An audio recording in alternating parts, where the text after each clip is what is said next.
Análisis gramatical.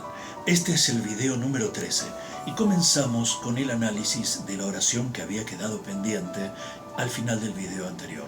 La oración decía: puso Juan la lámpara sobre la mesa suavemente. El verbo principal es puso.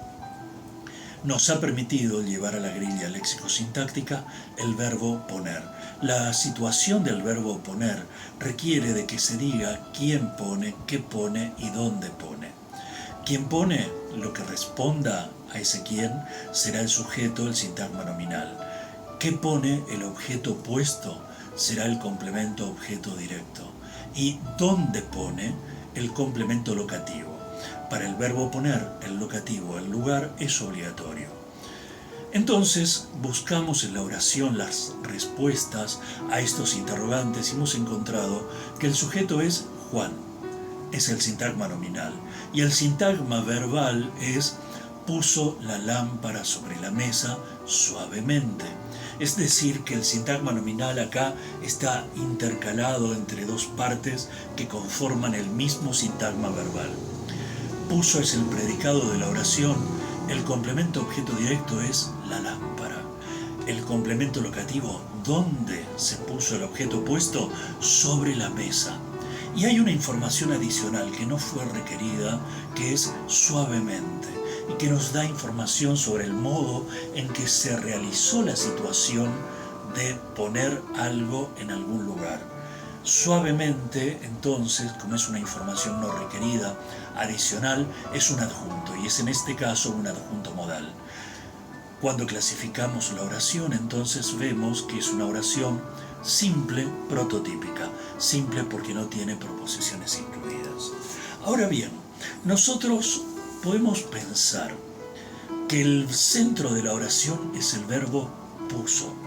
En torno al verbo puso se articulan diferentes elementos de información que pueden responderle una pregunta al verbo puso, porque ¿quién puso? Eso es el sujeto, el sintagma nominal. ¿Qué puso?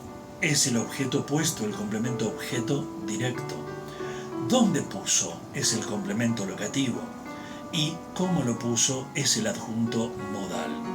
Entonces, nosotros podemos pensar en toda esta oración como toda una especie, una suerte de totalidad, de unidad, en la que el centro es el verbo puso y en la que nos encontramos con 4 informaciones a las que vamos a llamar constituyentes de o en función del verbo.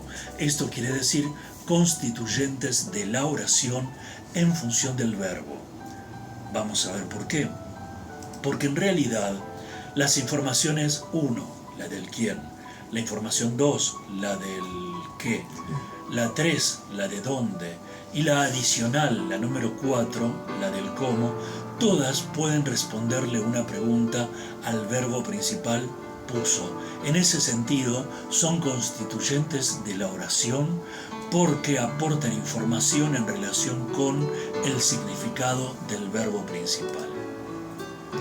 Con esto, entonces, nosotros podemos ver esta unidad organizada en torno al verbo puso y nos encontramos con lo que podríamos definir como 3 niveles distintos de información.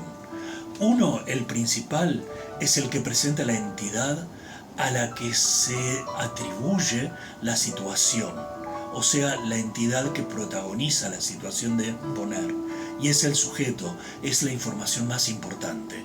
Sale de la órbita del verbo para ir a ascender a la posición de sujeto de la oración. Y por otra parte tenemos un segundo nivel. En ese segundo nivel nos encontramos con 2 informaciones, que son 2 informaciones obligatorias y que permanecen junto al verbo, junto al predicado de la oración, para completar con informaciones necesarias para que se comprenda la situación, entonces para completar esa situación principal presentada por el verbo puso. Y hay un tercer nivel de información que es el que responde a la pregunta ¿cómo? Y que cumple, en el caso de esta oración, el adjunto modal. Y es una información no requerida que el hablante decide incorporar a su enunciado. Hasta aquí llegamos con el video número 13 y en el comienzo del video número 14 vamos a ver cómo están conformadas estas 4 informaciones que se articulan entre sí con el verbo puso para formar una oración simple, prototípica, que es además una oración gramatical porque está bien formada.